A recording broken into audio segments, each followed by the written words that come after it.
আসসালামু আলাইকুম, welcome to my channel Iti's kitchen vibe. আশা করি সবাই ভালো আছেন। আলহামদুলিল্লাহ আমিও ভালো আছি। আজকে আবারও চলে আসলাম আপনাদেরকে গ্রামীণ পরিবেশে রান্না করে দেখাবো। তাহলে চলুন। এখানে আমি গোলসা মাছ আর চিংড়ি মাছ নিয়ে চলে এসেছি, আর নিয়ে এসেছি সবজি। আমি মাছটা কাটার আগে চুলায় ভাতটা বসিয়ে দিব। এখন আমি মাছটা কেটে নেব।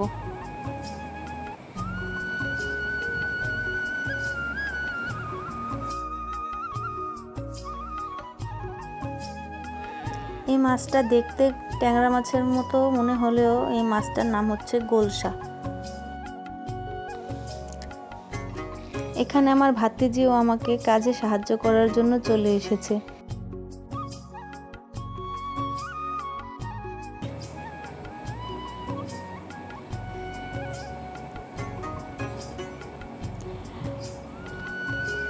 আমি সব কিছু কেটে নিয়ে আসলাম। এখানে আমি গুলশা মাছ দিয়ে টমেটো আর পেঁয়াজ দিয়ে রান্না করব, আর চিংড়ি মাছ দিয়ে উস্তা ভাজি করব, আর বেগুনটা শুধু ভাজবো। রান্নাটা বসিয়ে দিলাম। রান্না করার জন্য কড়াইটা চুলায় দিয়ে দিলাম। এখন দিয়ে দেব পানি, আর দিয়ে দেব লবণ। এই পানিটা আমি ঢেকে দেব যতক্ষণ না ফুটে ওঠে। এখন আমি চিংড়ি মাছগুলো হলুদ দিয়ে একটু মেখে রাখবো।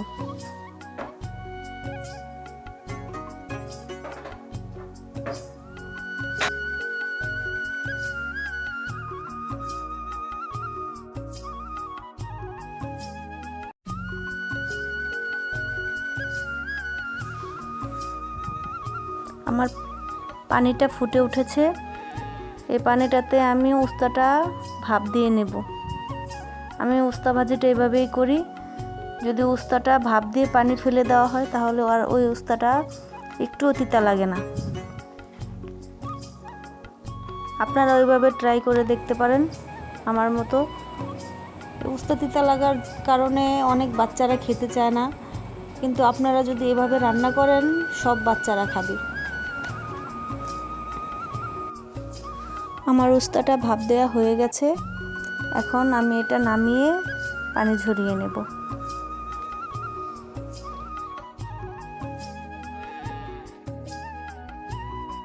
এখন আমি কড়াইটা বসিয়ে দিলাম উস্তাটা ভাজি করার জন্য।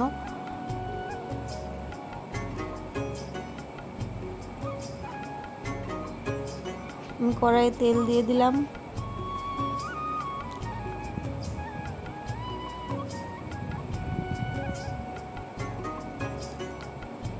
তেলটা গরম হয়ে আসলে আমি এখানে দিয়ে দেব পেঁয়াজ কুচি।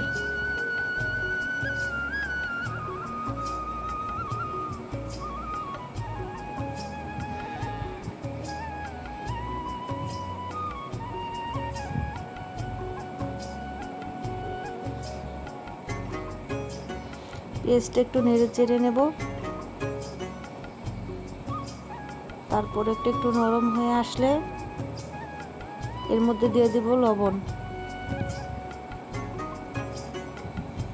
লবণটা দিয়ে আমি একটু নেড়ে চেড়ে তারপর এটার মধ্যে দিয়ে দেব চিংড়ি মাছগুলো। এই মাছগুলো আমি আগেই একটু হলুদ দিয়ে মেখে রেখেছিলাম।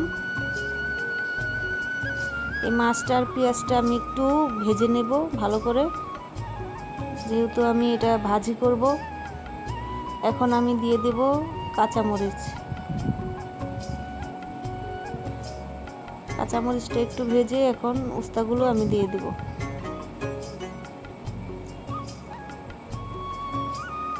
আমার বাচ্চারা খাবে তাই আমি একটা আলু দিয়েছি এখানে। যদি আপনারা চান খালি উস্তা ভাজি করতে সেটাও পারেন, সেটাও তিতা লাগবে না। এখন আমি দিয়ে দেব এর মধ্যে কিছু ধনেপাতা।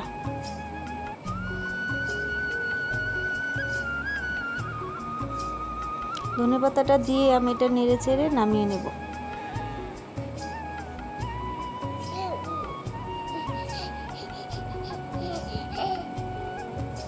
উস্তা ভাজিটা নামিয়ে নিচ্ছি। দেখুন ভাজিটা কত সুন্দর একটা কালার হয়েছে। এখন আমি কড়াইটা বসিয়ে দিলাম মাছটা ভাজার জন্য।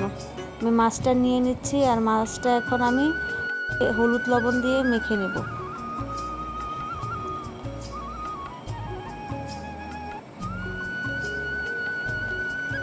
কড়াইটা আমার গরম হয়ে গেছে, আমি এর মধ্যে তেল দিয়ে দিলাম।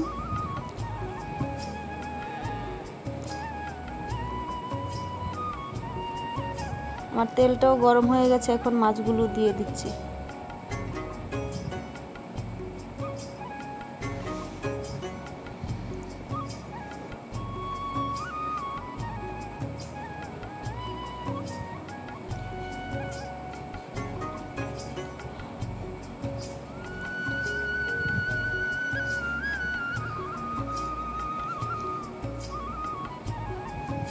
আমার মাছগুলো একপাশে হয়ে গেছে, আমি একটু উল্টিয়ে দিচ্ছি। আমি মাছটা বেশি কড়া করে ভাজবো না, যেহেতু আমি এটা রান্না করব।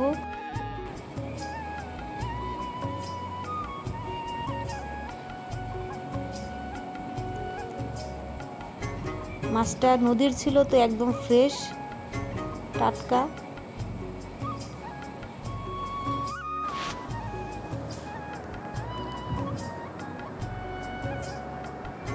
আমার মাছটা ভাজা হয়ে গেছে, এখন আমি এটা উঠিয়ে নিচ্ছি।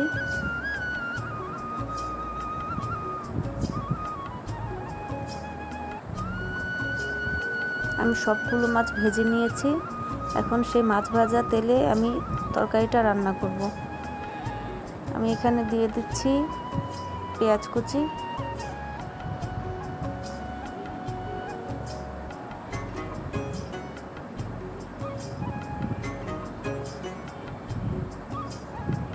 এখন দিয়ে দিলাম কাঁচামরিচ,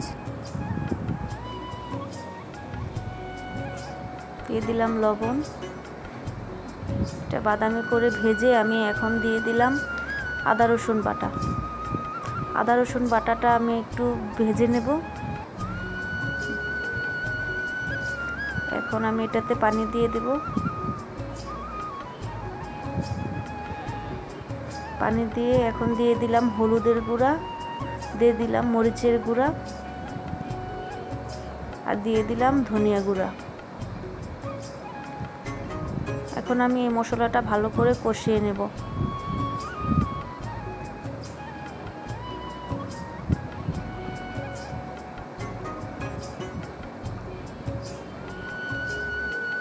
এখন আমি দিয়ে দিলাম টমেটো।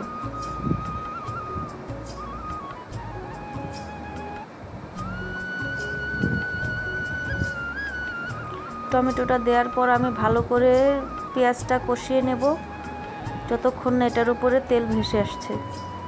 দেখুন আমার পেঁয়াজটার উপরে তেল ভেসে এসেছে, তার মানে কষানো হয়ে গেছে। এখন মাছটা দিয়ে দিলাম। মাছটাও আমি পেঁয়াজের সাথে ভালো করে মিশিয়ে নেব।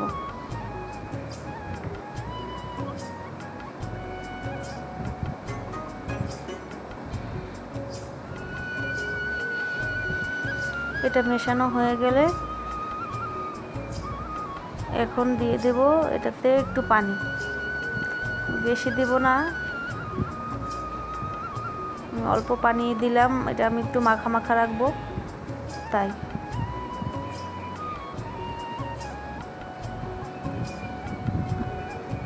আমার এটা চুলাতে হতে থাক। এখন আমি আমার বেগুনগুলো একটু মশলা মাখিয়ে রাখবো। এখানে দিয়ে দেব লবণ,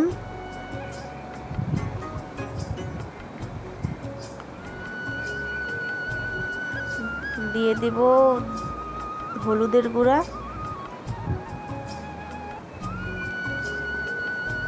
আর দিয়ে দেব মরিচের গুঁড়া। মরিচটা আমি একটু বেশি দিয়েছি, কারণ এটা খালি ভাজা খেলে একটু মরিচটা দিলে তাহলে ভাজাটা ভালো লাগে। আর একটু দেব সরিষার তেল। এখন আমি এগুলো সব ভালো করে মাখিয়ে নেব। সবগুলো বেগুন ভালো করে আমি মেখে রাখবো।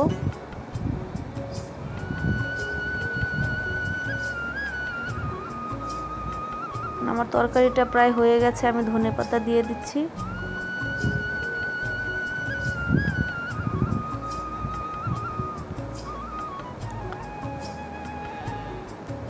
ধনেপাতাটা দিয়ে আমি 1 মিনিটের মতো চুলায় রাখবো।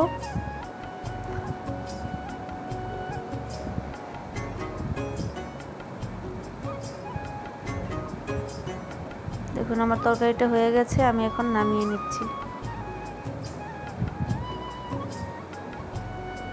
দেখুন আমার তরকারির কালারটা কতটা সুন্দর হয়েছে আর কতটা লোভনীয় হয়েছে, আপনারা দেখে বুঝতে পারছেন।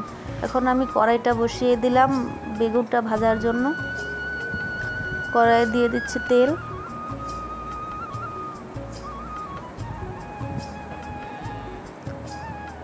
আমার তেলটা গরম হয়ে গেছে, আমি এখন দিয়ে দিলাম বেগুন।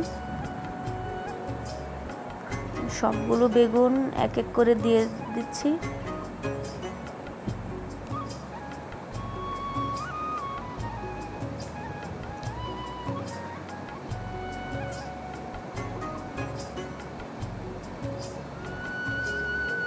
আমার বেগুনটা ভাজা হয়ে গেছে, এখন আমি নামিয়ে নেব। আশা করি আপনাদের আমার ভিডিওটা ভালো লেগেছে। আমার রান্না আজকের মতো এখানেই শেষ। যদি আপনাদের আমার ভিডিওটা ভালো লেগে থাকে তাহলে অবশ্যই আমার চ্যানেলটা সাবস্ক্রাইব করে নেবেন আর অবশ্যই বেল আইকনে ক্লিক করে দেবেন। আমি আমার খাবারটা আমার ভাতিজাকে খাওয়াচ্ছি। আমি যা যা রান্না করেছি দেখুন আমার ভাতিজা কতটা মজা করে খাচ্ছে খাবারটা।